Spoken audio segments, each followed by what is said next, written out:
നമസ്കാരം സുഹൃത്തുക്കളെ. ഹിന്ദു ദൈവങ്ങൾ വെറുതെ ആരെയും അനുഗ്രഹിക്കുകയില്ല. നമ്മുടെ രോഗങ്ങളും ദുരിതങ്ങളും കഷ്ടപ്പാടുകളും സാമ്പത്തിക ബുദ്ധിമുട്ടുകളും മാറണമെങ്കിൽ നമ്മൾ ആത്മീയ ജ്ഞാനം ഗ്രഹിച്ച് ഭഗവാന്മാരെ ദേവകളെ തൊഴണം. എങ്കിലേ മാത്രമേ നമുക്ക് ഫലം ലഭിക്കുകയുള്ളൂ. നമ്മുടെ പാവപ്പെട്ട അവസ്ഥയും രോഗങ്ങളും ദുരിതങ്ങളും എല്ലാം കഴിഞ്ഞ ജന്മ കർമ്മത്തിൻ്റെ ഫലങ്ങളാണ്. അത് ചിലർക്കെല്ലാം അറിയാം. പക്ഷെങ്കിൽ ഇതിൽ നിന്നുള്ള രക്ഷ എന്താണെന്ന് പലർക്കും അറിയുകയില്ല. പലരും കഴിഞ്ഞ ജന്മ കർമ്മങ്ങളെ പഴിക്കുകയാണ് ചെയ്യുന്നത്.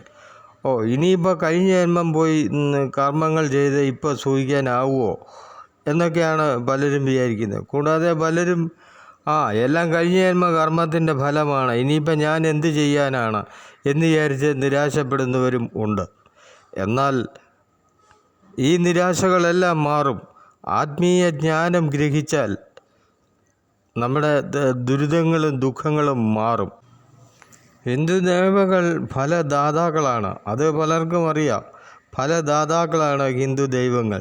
പക്ഷേ അവരുടെ മുമ്പിൽ ചെല്ലുന്നത് ജ്ഞാനം ഗ്രഹിച്ച് കർമ്മങ്ങൾ ചെയ്തിട്ട് വേണം. എങ്കിൽ മാത്രമേ അനുഗ്രഹം ലഭിക്കുകയുള്ളൂ. നമ്മുടെ രോഗങ്ങളും ദുരിതങ്ങളും പാവപ്പെട്ട അവസ്ഥയുമെല്ലാം കഴിഞ്ഞ ജന്മ കർമ്മത്തിൻ്റെ ഫലമാണ്. അത് മാറണമെങ്കിൽ ആത്മീയ ജ്ഞാനം ഗ്രഹിച്ച് കഷ്ടപ്പെടണം. ആത്മീയ ജ്ഞാനമില്ലെങ്കിൽ ജീവിതം വളരെ ബുദ്ധിമുട്ടാണ്. കഷ്ടപ്പെടുന്നതൊക്കെ നമുക്ക് വളരെ ബുദ്ധിമുട്ടായിട്ട് തോന്നും. എന്നാൽ ആത്മീയ ജ്ഞാനം ഗ്രഹിച്ചാൽ കഷ്ടപ്പാടുകളൊന്നുമില്ല. ആത്മീയ ജ്ഞാനമില്ലാതെ കഷ്ടപ്പെട്ടാലും മതി. പക്ഷെങ്കിൽ അതുകൊണ്ട് താൽക്കാലികമായ സുഖങ്ങൾ ലഭിക്കും. നമ്മുടെ രോഗങ്ങളും ദുരിതങ്ങളും പാവപ്പെട്ട അവസ്ഥയും മാറുകയില്ല. ജ്ഞാനം ഗ്രഹിച്ച് കർമ്മങ്ങൾ ചെയ്തെങ്കിലേ, പ്രവൃത്തികൾ ചെയ്തെങ്കിലേ നല്ല കർമ്മങ്ങളായി, നല്ല പുണ്യങ്ങളായി നമ്മുടെ ആത്മാവിൽ കുടികൊള്ളുകയുള്ളൂ. ജ്ഞാനം ഗ്രഹിച്ച് പ്രവൃത്തികൾ ചെയ്തെങ്കിലേ ആ പ്രവൃത്തികളുടെ ഫലം അടുത്ത ജന്മവും കിട്ടുകയുള്ളൂ. നമ്മുടെ ജന്മം ഇവിടം കൊണ്ടൊന്നും അവസാനിക്കുന്നതല്ല. ഇങ്ങനെ കോടിക്കണക്കിന് കിടക്കുകയാണ്. നമ്മൾ കോടിക്കണക്കിന് ജന്മങ്ങൾ കഴിയുകയും ചെയ്തു. എന്നാൽ ഇതൊന്നും ഓർമ്മയില്ലാത്തത് എന്തുകൊണ്ട് എന്ന് ചോദിച്ചാൽ അതിൻ്റെ രീതി അങ്ങനെയാണ്. കഴിഞ്ഞ ജന്മത്തെ പറ്റി നമുക്ക് ഓർമ്മ വന്നാൽ നമ്മൾ ഈ ജന്മത്തെ പ്രവർത്തികളൊന്നും ചെയ്യുകയില്ല. നമ്മൾ കഴിഞ്ഞ ജന്മത്തെപ്പറ്റി ഓർത്ത് സങ്കടപ്പെട്ടുകൊണ്ടോ സന്തോഷിച്ചുകൊണ്ടോ ഇരിക്കും. അതുണ്ടാവാതെ ഇരിക്കാനാണ് നമുക്ക് അത് ഓർമ്മയില്ലാത്തത്.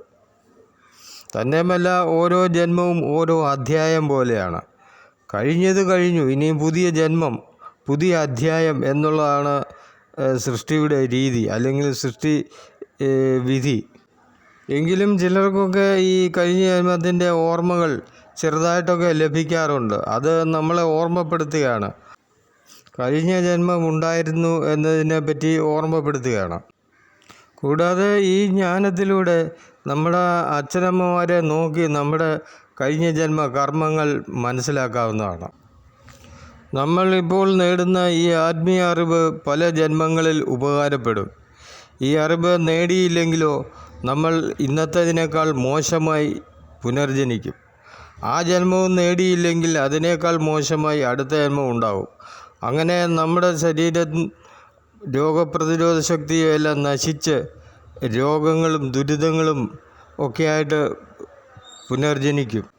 പുനർജനിച്ചുകൊണ്ടേയിരിക്കും.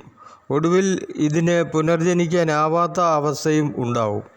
അത് വളരെ വേദനാജനകമായ അനുഭവമാണ്. ഒരു അടച്ചു പൂട്ടിയിട്ട മുറിക്കുള്ളിൽ അകപ്പെട്ടതുപോലെ ഒന്നും ജനിക്കാനാവാതെ ആത്മാവ് കഷ്ടപ്പെടും.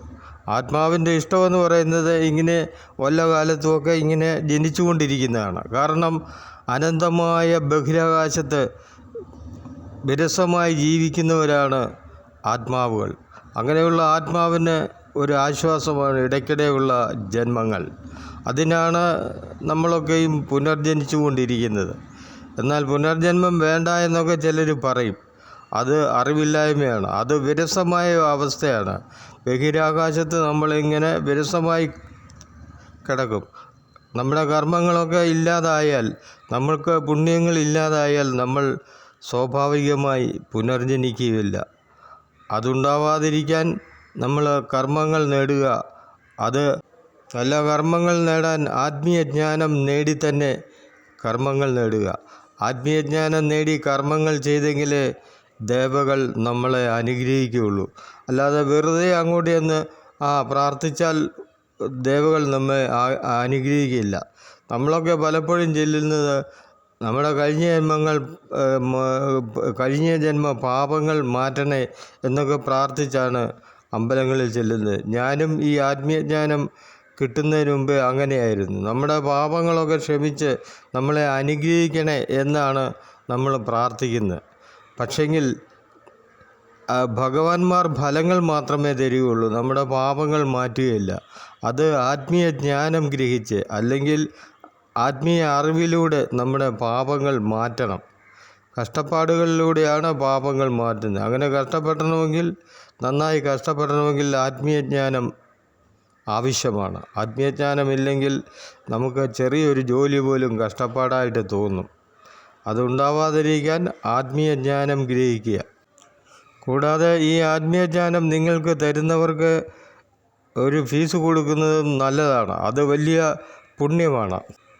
അതിനാൽ ആത്മീയജ്ഞാനത്തിൽ താല്പര്യമുള്ളവർ എനിക്ക് ആത്മീയം എന്ന് SMS അയയ്ക്കുക അല്ലെങ്കിൽ വിളിക്കുക. അപ്പോൾ ഞാനിതിൻ്റെ അറിവുകൾ വാട്സപ്പിലൂടെയോ അല്ലെങ്കിൽ നിങ്ങളുടെ ഫേസ്ബുക്കിലൂടെ തന്നെ അയച്ചു തരുന്നതാണ്.